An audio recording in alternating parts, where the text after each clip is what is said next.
ብዙዎቻችሁ ከእግዚአብሔር ዓለም ታምራቶችን ማትቀበሉት በዚህ ምክንያት ነው። ታምራቶቻችሁን ከእግዚአብሔር ዓለም መቀበል ትፈልጋላችሁ። ሻሎም፣ እንዴት ናችሁ? የዚህ የሚራክል ናይት ፕሬየር ቤተሰቦች ዛሬ ደግሞ በተለየ መልእክት ወደ እናንተ መጥቻለሁ። ይህንን የዩቲዩብ ቻናል ሰብስክራይብ በማድረግ እንዲሁም ላይክ እና ኮሜንት በማድረግ ቤተሰብ ይሁኑ። ዛሬ አንድ ትምህርት ነው ይዤላችሁ መጣሁት። ይህንን ትምህርት ደግሞ በህይወታችሁ ላይ ተግባራዊ ካደረጋችሁት ይሄ ትምህርት ላይፋችሁን ይቀይራል። ክብር ለኢየሱስ ይሁን። ብዙ ሰው ይጸልያል። በዚህ ምድር ላይ ያሉ እያንዳንዱ ሰዎች ይጸልያሉ። ሙስሊሙም ይጸልያል፣ ኦርቶዶክሱም ይጸልያል፣ እንዲሁም በጌታ ያልሆነ እንዲሁም በጌታ የሆኑ ሰዎች ይጸልያሉ። ዛሬ ጸሎትን በተለየ መንገድ ማስተምራችሁ ቢኮዝ ይህንን የዩቲዩብ ቻናል እያያችሁ ያላችሁ ቅዱሳን ብዙዎቻችሁ ቤታችሁ ላይ ልትጸልዩ ትችላላችሁ፣ ስራ ቦታ ላይ ልትጸልዩ ትችላላችሁ፣ ኤቭሪዌር በምትሄዱበት ስፍራ ሁሉ ልትጸልዩ ትችላላችሁ። ነገር ግን ዛሬ ጸሎታችሁ ላይ ኃይል እንዴት ማንቀሳቀስ እንዳለባችሁ፣ እንዴት ከእግዚአብሔር ዓለም ጸሎታችሁ እንዲመለስና እንዴት የእግዚአብሔርን ዓለም በዚህ ላይ በምድር ላይ ባላችሁ ሲስተም እንዴት አክሰስ ማድረግ እንደምትችሉ ማስተምራችሁ። ክብር ለኢየሱስ ይሁን። ቢኮዝ የሚጸልይ ሰው ካለ የሚሰማ እግዚአብሔር አለ። እግዚአብሔር ሁል ጊዜ በጸሎታችሁ ላይ ሁል ጊዜ ሊሰማችሁና ለእናንተ ምላሽ ለመስጠት ሁል ጊዜ ሬዲ የሆነ አምላክ ነው። ሁል ጊዜ ለእናንተ ጸሎታችሁን ለመስማት የእናንተን ጸሎት ለማድረግ ሁል ጊዜ ሬዲ የሆነ አምላክ ነው። ክብር ለኢየሱስ ይሁን። ከዛ በፊት ግን አንድ የእግዚአብሔርን ቃል አንብቤ ልጀምርላችሁ። መጽሐፍ ቅዱስ የያዝን ሰዎች ያዕቆብ መልእክት እናወጣለን። ያዕቆብ መልእክት ምዕራፍ 5 ቁጥር 15 እንደዚህ ይላል፣ የእምነት ጸሎት ደዌውን ያድናል፣ ጌታም ያስነሳዋል፣ ኃጢአትም ሰርቶ እንደሆነ ይሰረይለታል።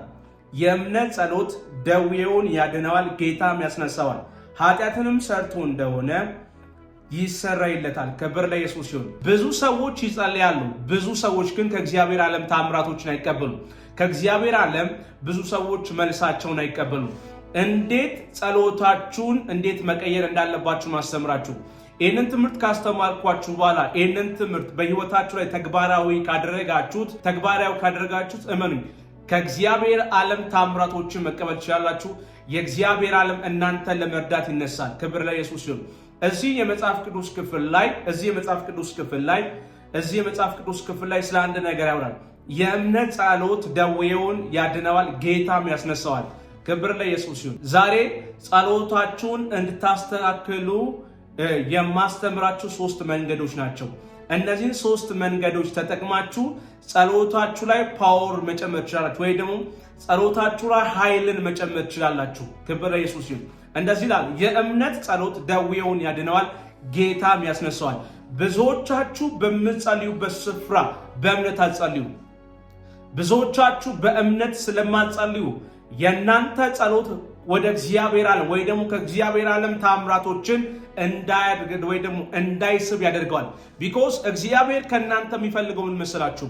በእምነት እንድትጸልዩ ነው። የእምነት ጸሎት ነው ደዌውን የሚያድነው። በእምነት የምትጸልዩት ጸሎት ነው እግዚአብሔር እናንተን ለመርዳት የሚነሳው። ብዙዎቻችሁ ጸሎታችሁ ላይ እምነትን አትጨምሩ። ብዙዎቻችሁ ጸሎታችሁ ላይ እምነትን ስለማትጨምሩ ጸሎታችሁ ኃይል የለውም። ጸሎታችሁ ላይ ኃይል መጨመር ትፈልጋላችሁ፣ ጸሎታችሁ ላይ እምነት ጨምሩ። ቢኮዝ ኢየሱስ ለደቀ መዛሙርቱ አንድ ነገር አላቸው። እያንዳንዱን ነገር ስታደርጉ በእምነት አድርጉ። ለዛ ነው ኢየሱስ ሲናገር እንደዚህ አላቸው፣ የሰናፍጭ ቅንጣት እምነት ቢኖራችሁ ይህንን ተራራ ተነቀል፣ ወደ ባህር ተተከል ብትሉት ያለ ጥርጥር ይሆንላቸዋል አላቸው። ያ ማለት ኢየሱስ ከነሱ የሚፈልገው አንድ ነገር አለ። እንዲጸልዩ ብቻ አይደለም፣ በእምነት እንዲጸልዩ ነው ደቀ መዛሙርቱን እያስተማራቸው የነበረው። እያንዳንዱ ስፍራ ላይ ኢየሱስ በሚሄድበት ስፍራ ላይ ታምራቶችን ሲያደርግ ደቀ መዛሙርቱ ሲጠይቃቸው አንድ ነገር ነው የሚላቸው። ለኢየሱስ ሲጠይቁት አንድ ነገር ይላቸው ነበር ኢየሱስ፣ እያንዳንዱን ነገር ስታደርጉ በእምነት አድርጉ። በእምነት ነገሮችን ያደረጋችሁ ሰዓት ከእግዚአብሔር ዓለም ታምራቶችን ትቀበላላችሁ። ብዙዎቻችሁ ጸሎታችሁ የሚዘገየው በዚህ ምክንያት ነው። ብዙዎቻችሁ ከእግዚአብሔር ዓለም ታምራቶችን ማትቀበሉት በዚህ ምክንያት ነው። ታምራቶቻችሁን ከእግዚአብሔር ዓለም መቀበል ትፈልጋላችሁ? ማድረግ ያለባችሁ ነገር እንገራችሁ። እያንዳንዱ ነገሮቻችሁ ላይ እምነትን ጨምሩ። መጽሐፍ ቅዱስ ሲናገር እንደዚህ ይላል፣ ያለ እምነት እግዚአብሔርን ደስ ማሰኘት አይቻልም ይላል። ያ ማለት እግዚአብሔር ከሰማይ ሆኖ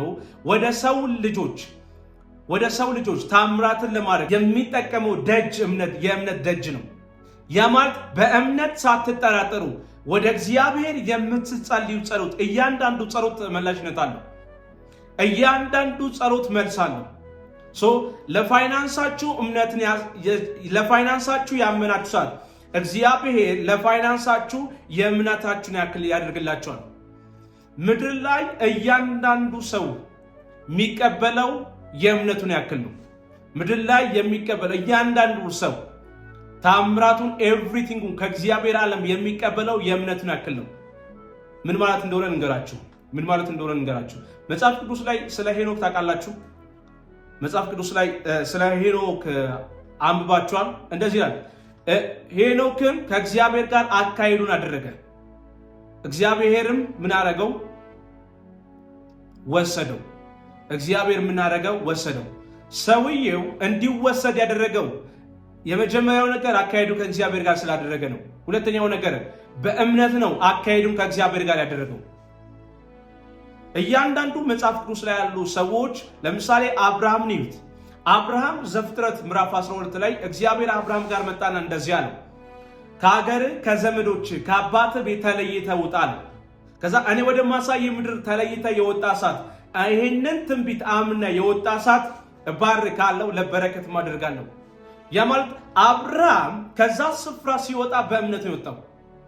እጁ ላይ የሚታይ ነገር የለም። ያለው ትንቢት ነው። ምን መሰላችሁ? ትንቢቶቻችሁ የምታስፈጽሙት በእምነት ነው። ምን ማለት እንደሆነ እንገራችሁ። አብርሃም ሲወጣ ባዶ ነው። ምንም ነገር አልነበረውም። ምንም ነገር አልያዘም። ዘፍጥረት ምዕራፍ 12 ቁጥር 10 ላይ እንደዚህ ይላል፣ አብርሃም በነበረበት ዘመን ላይ ረሃብ ነበር ይላል። ያ ማለት አብርሃም በሚኖርበት ስፍራ ላይ ረሃብ ነበር። ከዛስ ይሄ ሰውዬ ትንቢት አለው፣ አምኗል፣ እግዚአብሔርን አምኖታል። አምኖ ተንቀሳቅሷል። ሲንቀሳቀስ እዛ ስፍራ ላይ ረሃብ ነበር ይላል። ዘፍጥረት ምዕራፍ 13 እንደዚህ ይላል፣ አብርሃም ወደ ግብፅ እንደወረደ ይናገራል። ዘፍጥረት ምዕራፍ 13 እንደዚህ ይላል፣ አብርሃምም ከግብፅ ወጣ ይላል። ከግብፅ ከወጣ በኋላ ቁጥር 2 እንደዚህ ይላል፣ አብርሃምም ይላል በከብት በብር በወርቅ እጅግ በጣም በለጠገ ይላል። እጅግ በጣም በለጠገ። ምን መሰላችሁ? እያንዳንዱ የእግዚአብሔር ዓለም በላይፋችሁ ላይ የሚሰራው በአንድ ነገር ነው፣ በእምነት ነው። ጸሎታችሁ ላይ እምነትን የጨመራችሁ ሰዓት ላይ እመኑ፣ እናንተ ላይፋችሁ ይቀየራል። ቢዝነሳችሁ ላይፍ ይቀየራል። ኤቭሪቲንጋችሁ ላይፍ ይቀየራል። የመጀመሪያው ነገር እግዚአብሔር ከእናንተ ምን ይፈልጋል? እምነት። ነገሮችን ስታደርጉ እምነት ጨምሩበት። ኤቭሪቲንግ ስታደርጉ እምነት ጨምሩበት። የኔ መንፈሳዊ አባት ሲናገር እንደዚህ ይላል፣ እምነት መሳሪያ ነው ይላል። ያ ማለት እምነት መሳሪያ ነው፣ ወይ ደግሞ እምነትን ስትይዙ፣ የእምነትን ኃይል ስትይዙ የእናንተ መሳሪያ ነው። ለየትኛውም ነገሮቻችሁ ላይ እምነትን ትመዛላችሁ። ምን ማለት መሰላችሁ? እግዚአብሔር ታምራት እንደሚያደርግ ታምናላችሁ። ያ እምነት እግዚአብሔር ታምራትን እንደሚያደርግ የምታምኑት እምነት፣ ያ እምነት የእናንተ መሳሪያችሁ ነው።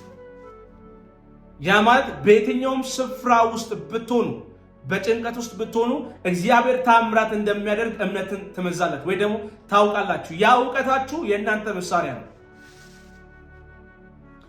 የትኛውም ነገር አንድ ነገር ስታደርጉ እምነትን ጨምሩበት። ጸሎትን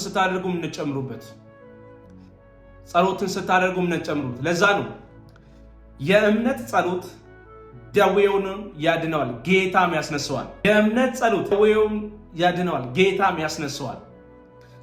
በየትኛውም በሞተባችሁ ነገር ላይ አምናችሁ ጸልዩ። በየትኛውም የለም አበቃ በምትሉት ጉዳይ ላይ አምናችሁ ጸልዩ። አምናችሁ ስለማትጸልዩ ነው ታምራት ማትቀበሉት። አምናችሁ ስለማትጸልዩ ነው ትንቢቶቻችሁ ማይፈጸመው። አምናችሁ ስለማትጸልዩ ነው ህይወታችሁ አይቀየረው። ህይወታችሁ አይቀየረው አምናችሁ ስለማትጸልዩ ነው። አምናችሁ የጸለያችሁ ሰዓት፣ አምናችሁ ለመጸለይ አቅም ያገኛችሁ ሰዓት እመኑ ላይፋችሁ ይቀየራል። ኤቭሪቲንጋችሁ ይቀየራል። ህይወታችሁ መቀየር ይጀምራል። ህይወታችሁ መቀየር ይጀምራል። አምናችሁ ስለማትጸልዩ ነው የእናንተ ነገር የሚሞተው። ብዙዎቻችሁ ትጸልያላችሁ። አዎ ብዙዎቻችሁ ትጸልያላችሁ።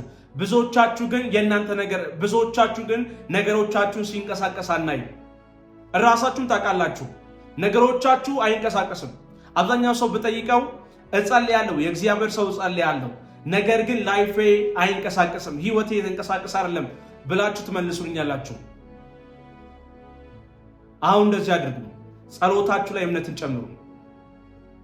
ጌታ እንዲያስነሳው የእናንተን ጉዳይ ጌታ ከፍ እንዲያደርገው እንዲያንቀሳቅሰው፣ ላይፋችሁ እንዲንቀሳቀስ፣ ቢዝነሳችሁ እንዲንቀሳቀስ፣ ስራችሁ እንዲንቀሳቀስ፣ ትዳራችሁ እንዲንቀሳቀስ፣ ኤቭሪቲንጋችሁ እንዲንቀሳቀስ እምነትን ጨምሩበት። ጸሎታችሁ ላይ እምነትን ጨምሩበት። ጸሎታችሁ ላይ እምነት ጨምሩበት። ጸሎታችሁ ላይ እምነትን ጨምሩበት። እምነትን ጨምራችሁ ጸልዩበት። ጸሎታችሁ ላይ እምነትን ጨምራችሁ ጸልዩበት። አፍተር ዛት ላይፋችሁ መቀየር ይጀምራል። አፍተር ዛት ህይወታችሁ መቀየር ይጀምራል። እያንዳንዱ የእግዚአብሔር ሰዎች የተሳካላቸው በአንድ ነገር ነው፣ ጸሎታቸው ላይ እምነትን ጨምሮበት ነው። ምድር ላይ የተሳካላቸው የእግዚአብሔር ሰዎችን ብትጠይቋቸው እያንዳንዱ ከስኬታቸው ጀርባ ከጸሎታቸው ጀርባ እምነትን ነው የሚነግሯችሁ። ቢኮዝ እምነት መሳሪያ ነው። እምነትን ጨምሩበት። ላይፋችሁ እንዲቀየር እምነትን ጨምራችሁ ጸልዩ። ኤቭሪቲንጋችሁ እንዲቀየር እምነትን ጨምሩበት። ክብር ለኢየሱስ ይሁን። አሁን ልጸልይላችሁ። በጌታ በኢየሱስ ስም ስልጣንና ኃይል ጸልያለሁ።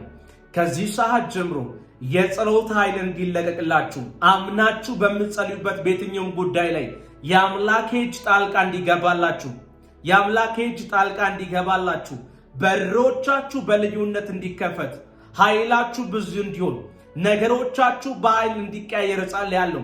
እግዚአብሔር የእናንተን በሮች እንዲከፋፍተው የተያዘባችሁ ጉዳዮች ሁሉ እንዲለቀቁ ፍሬያማነት በህይወታችሁ ላይ እንዲበዛ እግዚአብሔር መከናወንና ፍሬያማነት እንዲሰጣችሁ ኃይላችሁ ብዙ እንዲሆን ጸልያለሁ። የተያዘባችሁ ነገር ተለቋል። ፍሬያማነቶቻችሁ ከዚህ ሰዓት ጀምሮ ይበዛሉ። እግዚአብሔር በእናንተ ጉዳዮቻችሁ ላይ ጣልቃ ይገባላችኋል። ነገሮቻችሁ ይከፈታሉ።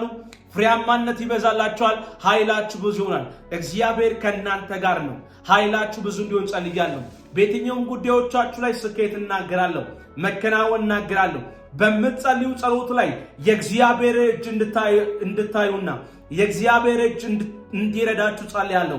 እግዚአብሔር ከእናንተ ጋር ሆነ፣ ኃይላችሁ ብዙ ሆነ። በጌታ በኢየሱስ ስም እየጸልያለሁ። በኢየሱስ ስም አሜን። ሁላችሁም ይህንን የዩቲዩብ ቻናል ለጓደኞቻችሁ ሼር አድርጉላቸው። እንዲሁም ደግሞ ሰብስክራይብ አድርጉ፣ ላይክ አድርጉ። እንዲሁም ኮሜንት ላይ በመግባት ሐሳባችሁን ግለጹ። ክብር ለኢየሱስ ይሁን። ሌላ ቀን ደግሞ በተመሳሳይ ርዕስ እመጣላችኋለሁ። እግዚአብሔር ይረዳችኋል። መልካም ሳምንት። ጌታ ከእናንተ ጋር ነው። ዘመናችሁ የተባረከ ይሁን። ሻሎም